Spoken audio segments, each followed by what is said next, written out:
Here we go. Man, stop it right here. Oh boy. And this is our defensive player of the year. This man was defending anything and everything but Luka. Bro was defending the air. The credibility of that award has just dropped by like 5% with that one play. And Rudy knows it too. Look at him. Yeah, you're just gonna have to accept that and walk away, bro. Just keep walking. Beyond a shadow of a doubt, the Dallas Mavericks have proven themselves to be a serious threat in the West. Since this team does not have the narrative of Jordan's potential son being on their team, or the best player in the world being on their team, and since they are not the cakewalk Celtics, they've kind of flew under the radar in a way.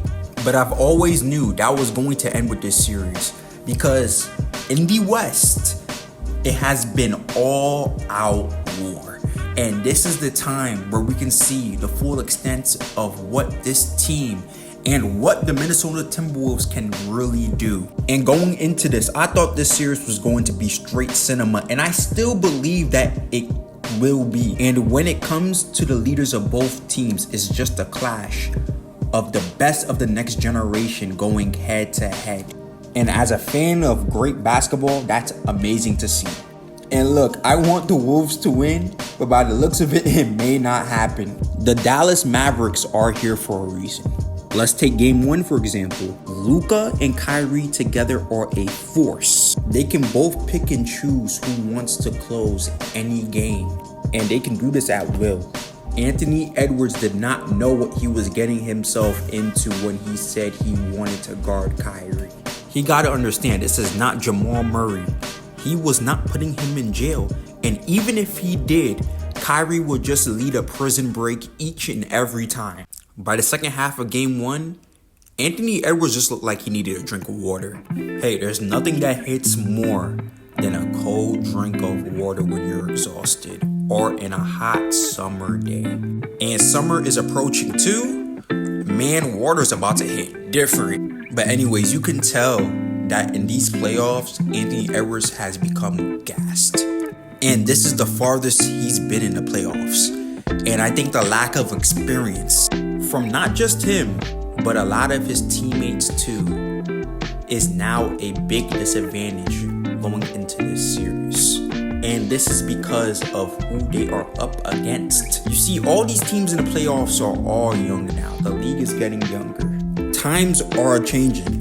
And as we approach the end of the 2010s era, these faces of these stars that we knew are now starting to change. So naturally, they are not going to have the experience.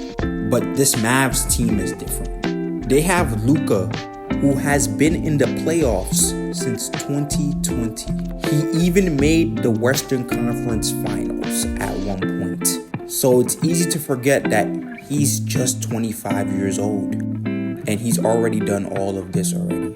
And then we have Kyrie Irving, who is the only OG of the 2010s era that is still left these playoffs.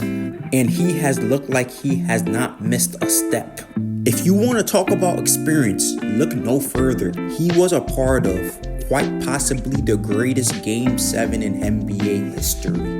If you want to talk about closer, he hit a clutch shot that not only defined his legacy, but also saved LeBron's. Make no mistake, this team is battle tested. And right now, Ant and Cat simply does not have that.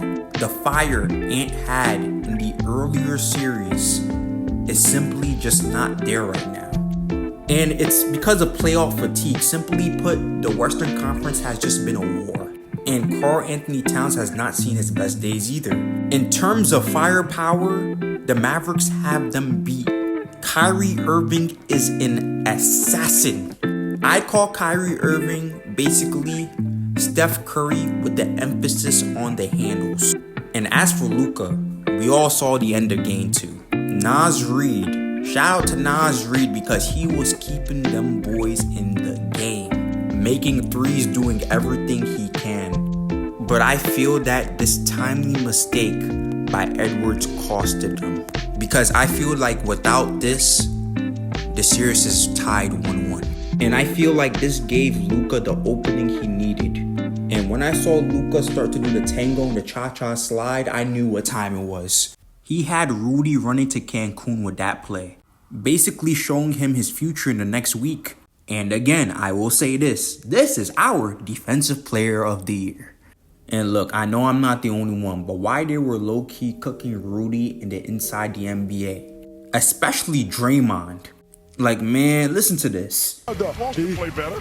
They need to play better, that's fine.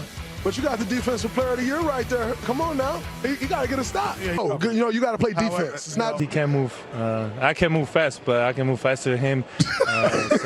Rudy sucks, not me, but I do. And that leads us back to where we started. This Mavericks team is not to be trifled with. And it's very possible we are looking at this year's NBA champions.